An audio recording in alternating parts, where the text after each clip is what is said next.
बिस्मिल्लाहिर्रहमानिर्रहीम। मेरा नाम है मोहसिन रज़ा और मैं लेक्चरर हूँ वॉ कॉलेज ऑफ अकाउंटेंसी में। आज के हमारे नेक्स्ट एपिसोड, इस एपिसोड में हम लोग डिस्कस करेंगे काइंड्स ऑफ पार्टनर्स, या उर्दू वालों के लिए शुरका या हिस्सेदारों की इकसाम। ये टॉपिक है basically for I com part 1 students and B com part 1 students. I com part 1 का सब्जेक्ट है प्रिंसिपल ऑफ कॉमर्स, जिसको उर्दू में उसूल तिजारत भी कहा जाता है, और बी कॉम पार्ट 1 के लिए ये सब्जेक्ट है इंट्रोडक्शन टू बिजनेस। पिछले लेक्चर में, प्रीवियस एपिसोड में हम लोगों ने डिस्कस किए थे कि काइंड ऑफ पार्टनरशिप क्या होती हैं, मतलब जो शराकतदारी का कारोबार है उसकी इकसाम आगे से कौन कौन सी हैं। शराकतदारी या पार्टनरशिप से मुराद होती है जब दो या दो से ज्यादा अफराद मिलकर कारोबार करते हैं और उसका profit and loss according to their agreed ratio आपस में डिवाइड करते हैं। ऐसे कारोबार को आप लोग पार्टनरशिप का नाम देते हैं। पार्टनर या हिस्सेदार शुरका से या क्या मुराद होती है? शुरका से मुराद होती है a person who shares the profit and loss of partnership firm. वो शख्स जो शराकतदारी में नफे और नुकसान को तकसीम करेगा उसको आप लोग नाम देते हो पार्टनर का। पार्टनर्स की काइंड बड़ी सिंपल सी काइंड्स हैं, बहुत आसान काइंड्स हैं। उम्मीद है कि मेरी बातें आपको समझ आएंगी। सबसे पहली जो काइंड है वो कहलाती है एडल्ट पार्टनर। उर्दू में इसको कहा जाता है बालिग हिस्सेदार। ऐसा हिस्सेदार जिसकी उम्र 18 साल से ज्यादा है, ऐसे हिस्सेदार को आप लोग बालिग हिस्सेदार या एडल्ट पार्टनर का नाम देते हो। इसके उलट होता है, इसके इनवर्स में होता है माइनर पार्टनर या नाबालिग हिस्सेदार। ऐसा पार्टनर जिसकी उम्र अकॉर्डिंग टू लॉ 18 साल से कम है, वो पार्टनर आप लोगों का नाबालिग हिस्सेदार या माइनर पार्टनर कहलाता है। तीसरी काइंड है आपकी एक्टिव पार्टनर। उर्दू में इसको कहा जाता है मुस्तैद हिस्सेदार। ऐसा पार्टनर जो कि तमाम बिजनेस को मैनेज कर रहा होता है। फॉर एग्जांपल, दो पार्टनर्स हैं, एक पार्टनर कहता है मैं सिर्फ पैसा लगाऊंगा, आपके साथ कैपिटल इन्वेस्टमेंट करूंगा, सरमायाकारी करूंगा, लेकिन मेरे पास मैनेज करने का टाइम नहीं है कारोबारी फैसले आप अकेले करेंगे।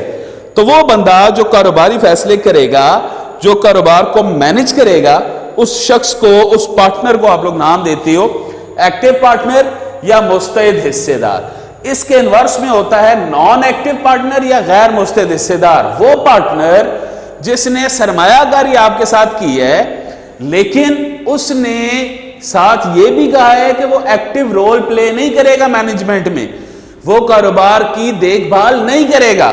ऐसा पार्टनर जो प्रॉफिट एंड लॉस शेयर करे, कैपिटल कंट्रीब्यूशन करे कारोबार के अंदर, लेकिन उसकी मैनेजमेंट को ना देखे, उसके अंदर एक्टिव रोल प्ले ना करे, ऐसे पार्टनर को आप लोग नाम देते हो नॉन एक्टिव पार्टनर का। उर्दू में इसको कहा जाता है गैर मुस्तैद हिस्सेदार। इस तरह आपकी जो नेक्स्ट काइंड है पार्टनर की, वो कहलाती है सीनियर पार्टनर। सीनियर पार्टनर से मुराद होता है ऐसा हिस्सेदार जिसकी कैपिटल कंट्रीब्यूशन ज्यादा है कारोबार में। यहां पे सीनियर से मुराद वो नहीं है जिसने ज्यादा अरसा काम किया है। यहां पे पार्टनरशिप की लैंग्वेज में सीनियर से मुराद है वो पार्टनर जिसने ज्यादा पैसा लगाया है। फॉर एग्जांपल, दो पार्टनर हैं, एक पार्टनर 10 लाख रुपया लेके आता है कैपिटल के तौर पे, दूसरा पार्टनर 12 लाख रुपया लेके आता है कैपिटल के तौर पे। तो जिसने 12 लाख इन्वेस्ट किया है वो पार्टनर आपका क्या कहलाएगा? सीनियर पार्टनर कहलाएगा। इसके उलट होता है जूनियर पार्टनर, वो पार्टनर जिसने कम सरमायाकारी की है। ऐसे पार्टनर को आप लोग नाम दोगे जूनियर पार्टनर का। दो पार्टनर हैं, एक पार्टनर ने 10 लाख लगाया, दूसरे ने 15 लाख लगाया, तो जिसने 15 लाख लगाया वो सीनियर है, जिसने 10 लाख रुपया लगाया वो जूनियर पार्टनर कहलाएगा। नेक्स्ट पॉइंट है आप लोगों का बच्चे नॉमिनल पार्टनर, नुमाइशी हिस्सेदार। ये कॉन्सेप्ट बड़े गौर से आप लोगों ने समझने की कोशिश करनी है।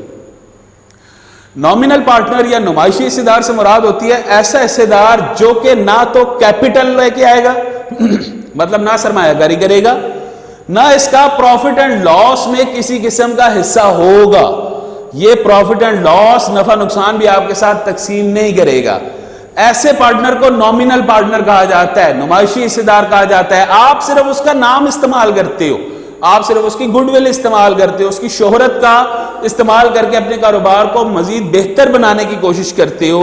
ऐसे पार्टनर को आप लोग नाम देते हो नॉमिनल पार्टनर। नॉमिनल पार्टनर सिर्फ अपना नाम यूज करने के आपसे पैसे चार्ज करता है, आपके प्रॉफिट एंड लॉस का वो हिस्सेदार नहीं होता, आपके कारोबार में किसी किस्म की कैपिटल इन्वेस्टमेंट भी नहीं करता। नॉमिनल पार्टनर या नुमाइशी हिस्सेदार। इसके बाद नेक्स्ट पॉइंट है जी रिटायर्ड पार्टनर। रिटायर्ड पार्टनर से मुराद होती है बच्चों ऐसा हिस्सेदार जो चलते हुए कारोबार को छोड़ के चला गया है। 4 पार्टनर्स हैं, उनमें से एक पार्टनर ने बाकी 3 पार्टनर को नोटिस दे के कारोबार अपना वाइंड अप कर लिया, जो भी उसका हिसाब किताब था वो क्लियर कर लिया, प्रॉफिट एंड लॉस जो भी था वो क्लियर कर लिया। तो वो जो कारोबार छोड़ के चला गया चौथा पार्टनर, वो पार्टनर आप लोगों का रिटायर्ड पार्टनर कहलाएगा। जिस तारीख को ये पार्टनर रिटायर होगा उस डेट के बाद की लायबिलिटी का जिम्मेदार ये नहीं होगा। उस डेट तक या उस डेट से पहले तक का ये लायबल जरूर है, लेकिन रिटायरमेंट की डेट के बाद का ये लायबल जिम्मेदार नहीं होगा जी। इस तरह नेक्स्ट पॉइंट है बच्चों न्यू पार्टनर। न्यू पार्टनर कहते हैं नए हिस्सेदार को। चलते हुए कारोबार में अगर कोई एक और पार्टनर आप बीच में शामिल करेंगे अपने कारोबार में, तो जो नया पार्टनर आप लोगों ने शामिल किया है वो न्यू पार्टनर या नया हिस्सेदार कहलाता है जी।